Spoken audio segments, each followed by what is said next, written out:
Estamos leyendo en esta mañana la continuación de el pasaje de hace 8 días y llegamos hasta este evento que nos registran los evangelios sobre el Señor. Cuando yo era niño, y me di cuenta que eso pasa en la mayoría, prácticamente en todas las personas, uno de los temores más comunes que tenemos es el miedo a ahogarse. De hecho, ese es uno de los sueños más comunes, está dentro de los 10 sueños más comunes que se tiene, que tienen las personas en general. Muchas personas interpretan estos sueños diciendo que es referencia a algo así como no tener un buen soporte, no tener un buen cimiento, y entonces la gente empieza a sentir que se hunde. El hecho es que pues es un temor muy constante que está arraigado en nosotros, y tan común es que nuestro cuerpo tiene reacciones instintivas para sobrevivir. Nuestro cuerpo acciona lo que le decimos nosotros la desesperación para empezar, por ejemplo, a patalear, a manotar, para poder flotar. Lo interesante de todo esto de que es instintivo o por razón o lo que nosotros digamos, es que cualquier reacción que tengamos depende de la percepción del entorno. Fíjense cómo hasta lo instintivo, que se supone que es algo más allá de nuestro control, depende todavía de nuestra percepción. ¿Y cómo les digo que depende? Porque es muy común ver a un niño asustarse, ver a un niño tener miedo de ahogarse en una tina, ¿no? O ver a un niño en el mar que siente que se ahoga, que se va, cuando en realidad con bajar sus pies puede tocar el suelo. O cuántas veces nosotros no hemos estado en un peligro, ¿verdad? O cuando nos acercamos a un lago profundo, que ni idea tenemos del peligro porque no vemos. Entonces fíjense cómo hasta nuestro miedo y nuestra reacción a él depende del contexto y de lo que percibimos.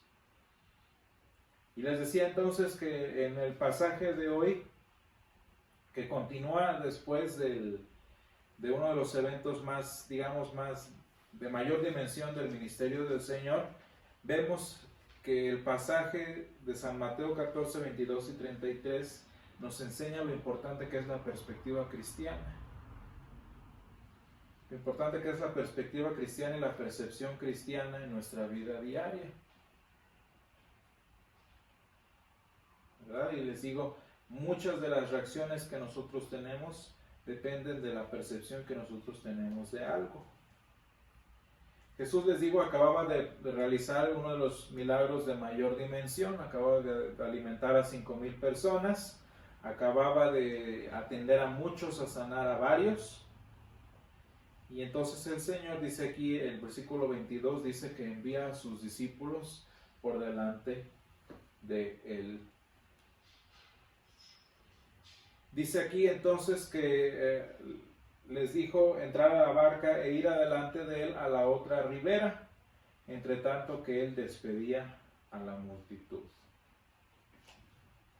Y ya entonces ahí nos menciona uno de los muchos pasajes que nos muestran la vida espiritual del Señor como hombre, que dice que después de todo, ¿se acuerdan que había ido a ese lado del mar a orar, a estar en apartado con sus discípulos? Viene la gente, lo interrumpen, pero el Señor los atiende, y después de que se fue la gente, ahora sí se apartó a orar, y dice, subió al monte a orar aparte. Y dice, y cuando llegó la noche, estaba allí solo. Y cuando leemos nosotros este pasaje, pues no sabemos en sí cuántas horas, cuánto tiempo estuvo Jesús orando.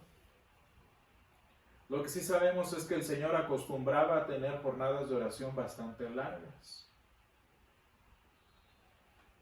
Más o menos nosotros nos damos la idea, la gente se fue muy posiblemente cuando empezaba el ocaso del sol, porque tenían que irse todavía, ¿no?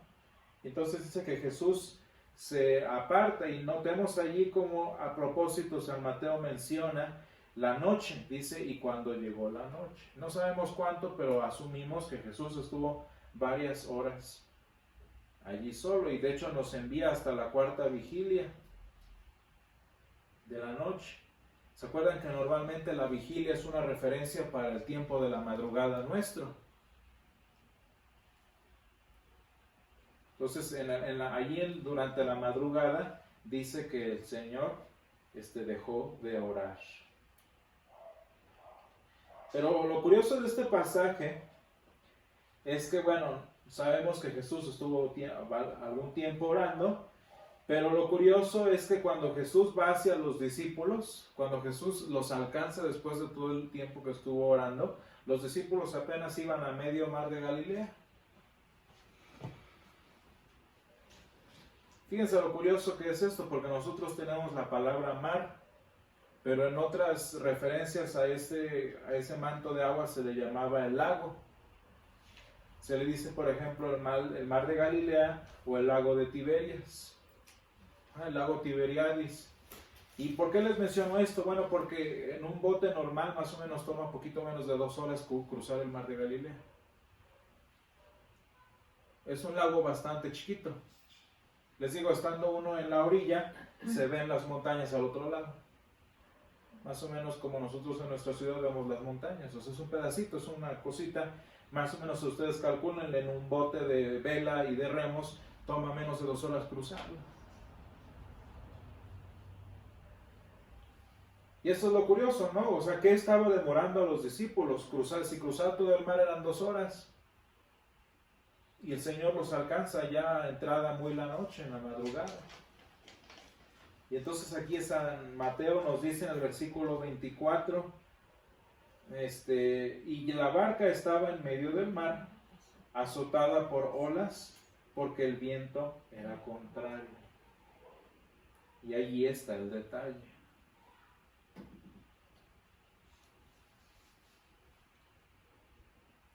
Fíjense que en nuestra vida cristiana solo el Señor conoce nuestro ritmo de crecimiento, solo el Señor conoce cuánto vamos a avanzar, solo el Señor sabe nuestra vocación, ¿verdad? Nuestra vocación cristiana, es decir, lo que Él quiere que nosotros hagamos. Solo Él lo conoce. Nosotros en realidad no sabemos cuál es mi ministerio final en mi vida, pero sí sabemos que el Señor lo sabe. Pero aunque no sepamos hasta dónde quiere el Señor que lleguemos, hay una cosa que sí sabemos, que las circunstancias, que los problemas, que nuestros pecados pueden llegar a limitar o retrasar este proceso.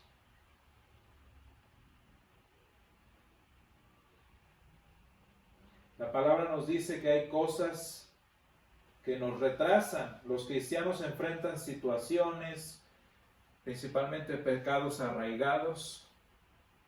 En el Antiguo Testamento, los teólogos del Antiguo Testamento dicen pecados adámicos. O flaquezas de fe, que es lo que se refiere al pasaje de hoy, que pueden hacer que un viaje de 40 días, ¿verdad?, se convierta en un naufragio de 40 años.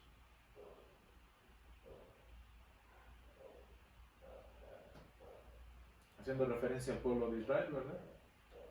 Entonces fíjense cómo la incredulidad en el caso de Israel es lo que hizo que 40 días que es de Egipto a Palestina se convirtiera en 40 años.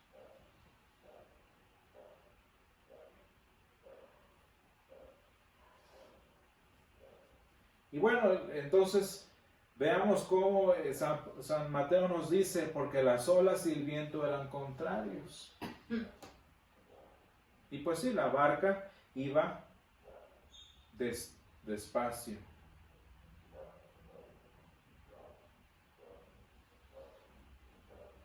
Entonces, si nos imaginamos el tipo de escenario en el que estaban allí los discípulos, las tormentas en el mar de Galilea, aunque es muy chiquito, está como posicionado en medio de montañas y hace, por la geografía, que se hagan unas tormentas horribles en ese pedacito de agua. Entonces imagínense la situación en la que estaban allí los discípulos. Pero lo que se me hace muy bonito de este pasaje es que con todo el mar que hay, con todas las olas, con todo el viento que estaba soplando allí, Jesús va caminando sobre el mar como si nada. Jesús va caminando en su paso y su ritmo.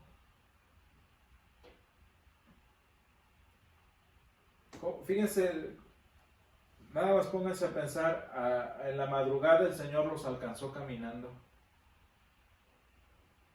Y ellos en bote apenas iban a la mitad. ¿Cómo vemos que aquí el Señor a su paso, sin problemas, sin ninguna situación, llega hasta donde ellos están? Y lo curioso es que pues los discípulos se asustan, ¿no? O se sorprenden. Yo les pregunto a ustedes, ¿cuántas veces no nos hemos asustado, nos hemos sorprendido de ver que la mano del Señor obra en las situaciones difíciles? ¿Verdad? Cuando nosotros hablamos de alguna situación difícil decimos, no, gracias a Dios que me libró o algo así, y hablamos de sorpresa, pero no se han puesto a pensar que eso es algo normal que el Señor hace. O sea, eso es propio de su naturaleza. ¿Por qué los discípulos se asustaron? Fíjense cómo su cabeza ya no era la de un hebreo como lo del Antiguo Testamento, y ellos ya tenían influencias externas. Como de cuánto acá el Antiguo Testamento nos habla de fantasmas. Ya estas personas ya tenían ideas helenas. Y dice aquí, se turbaron diciendo, un fantasma. Y dieron voces de miedo. ¿Por qué se asustaron los discípulos? Vamos a ponerlos en sus zapatos, en sus sandalias, digo. ¿Por qué se asustaron? No porque nunca hubieran visto caminar a Jesús.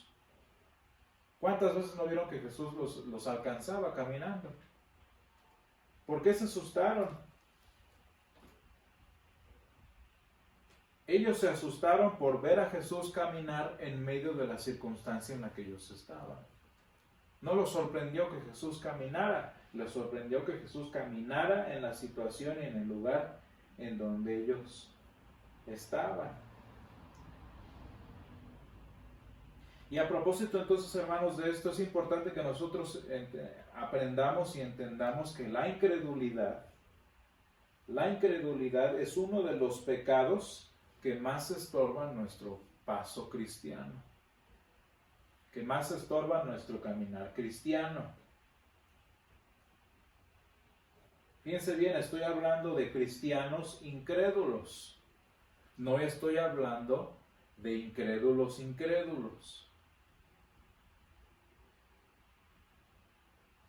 Fíjense, para los 12 discípulos eran creyentes, ¿sí o no? Y creían en el Señor y lo acababan literal de ver hacer un milagro, acababan de reconocer quién era Él, eran creyentes. Pero ¿cuál fue el problema de ellos? La incredulidad de corazón, el pecado de la incredulidad. Déjenme decirles que un no creyente, de entrada no habría saltado de la barca.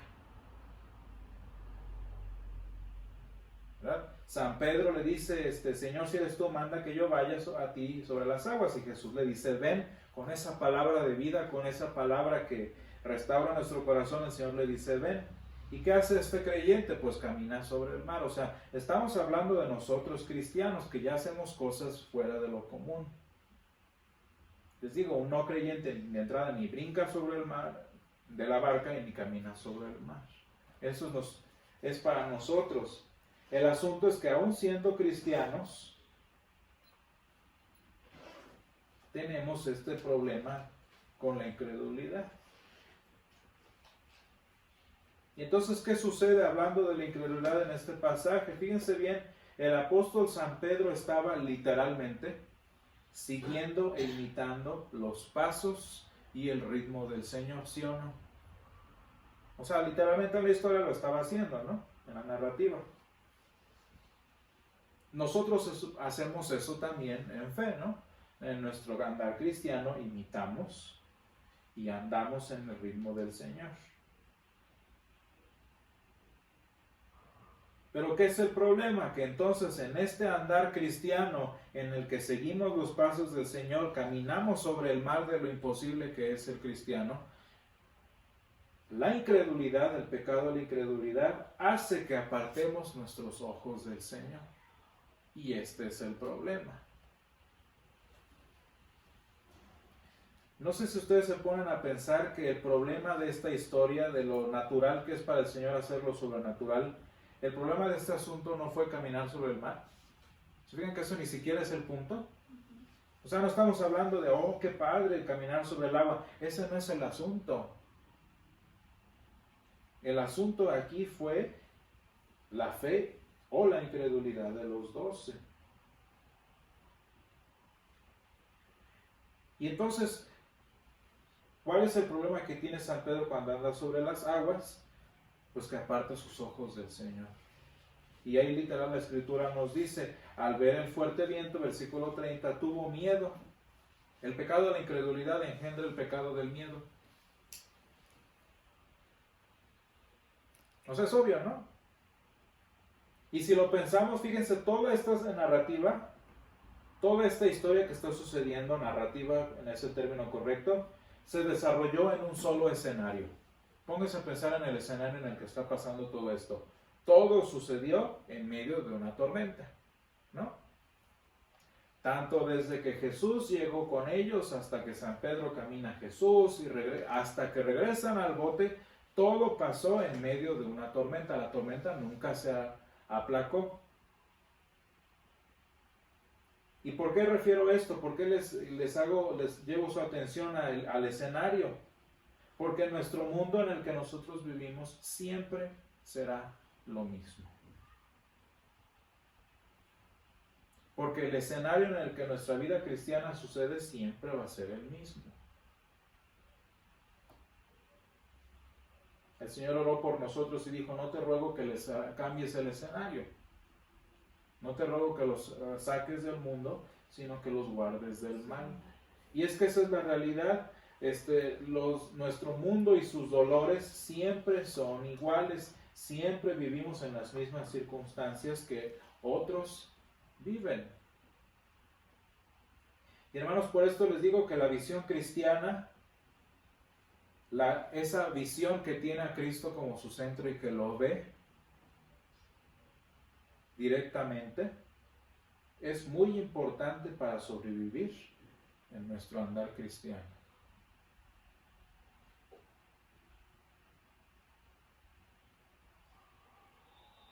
¿Cuál es la diferencia, hermanos, entre nosotros y las personas que no conocen al Señor? ¿Nos va mejor a nosotros? Nuestros problemas son tan los problemas de otros. Nuestras debilidades son tan debilidades como las de otros. Nuestras vulnerabilidades son tan vulnerabilidades como las de otros. ¿Cuál es la diferencia nuestra? Que nosotros tenemos al Señor a quien mirar. No sé si ustedes se dan cuenta que cuando el Señor sacó a San Pedro del agua, la tormenta siguió. Al hundirse dio voces diciendo, Señor, sálvame. Y al momento Jesús extendiendo la mano asió de él y le dijo, hombre de poca fe, ¿por qué dudaste? Y vean la progresión de tiempo. Y cuando ellos subieron a la barca se calmó el viento. Por la progresión del tiempo, leyendo desde el griego, ellos caminaron de donde estaban hasta la barca. Y el Señor llevó de la mano a San Pedro en medio de la tormenta. ¿Se fijan que la tormenta no terminó? ¿Se fijan que todo siguió siendo lo mismo? ¿Que nada mejoró? Lo que cambió aquí fue la visión de San Pedro. Y hermanos, cuando nuestra vista está puesta en los ojos del Señor, cuando nuestra vista está puesta en su rostro, pues las circunstancias ahora sí se vuelven secundarias. Hay un himno que vamos a cantar que dice, pon los ojos en Cristo, y mira, la estoy traduciendo, dice, y mira su rostro de amor, y lo terrenal pronto, nada será, lo estoy traduciendo, perdón. ¿Por qué se refiere que lo terrenal ya no será importante? Pues porque cuando ponemos los ojos en el Señor, ¿qué importa si la tormenta sigue como siempre? La tormenta siempre ha estado allí. Nosotros como cristianos vemos los terribles situaciones en las que vive nuestro mundo, pero siempre ha estado igual y la iglesia sigue y continúa con los ojos en el Señor. Yo ahorita pienso en qué vamos a terminar nuestra sociedad, pero pues mi abuelita preguntaba lo mismo. Dice Eclesiastés, lo que ya fue será.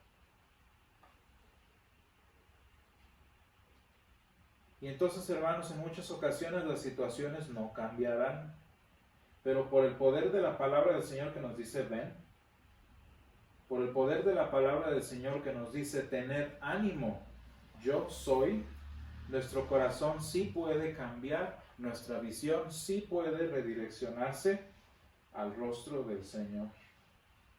Hermanos, solo nuestro Dios puede alzarnos y levantarnos de un mundo que de por sí se está hundiendo.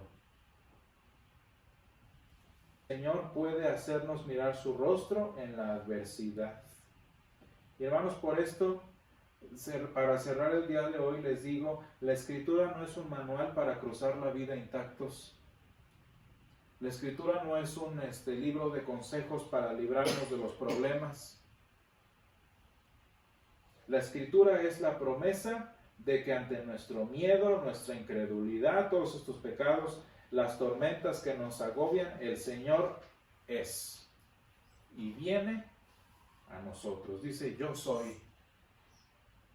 Entonces, ante todo, el Señor es y viene a nosotros. Y entonces, hermanos, escuchemos y atendamos la voz del Señor con la vista puesta en Él. Como nos dice San Pablo en Romanos, y todo aquel que en Él creyere, no será avergonzado. Vamos a orar. Gracias, Señor, te damos en esta mañana una vez más porque nos has permitido volver nuestro rostro a ti, Señor. Gracias, Padre, porque nos enseñas a cómo cómo atravesar las situaciones de nuestra vida. Gracias, Padre, porque nos tienes en tu cuidado, Señor, y porque tú vienes a nosotros para darnos paz.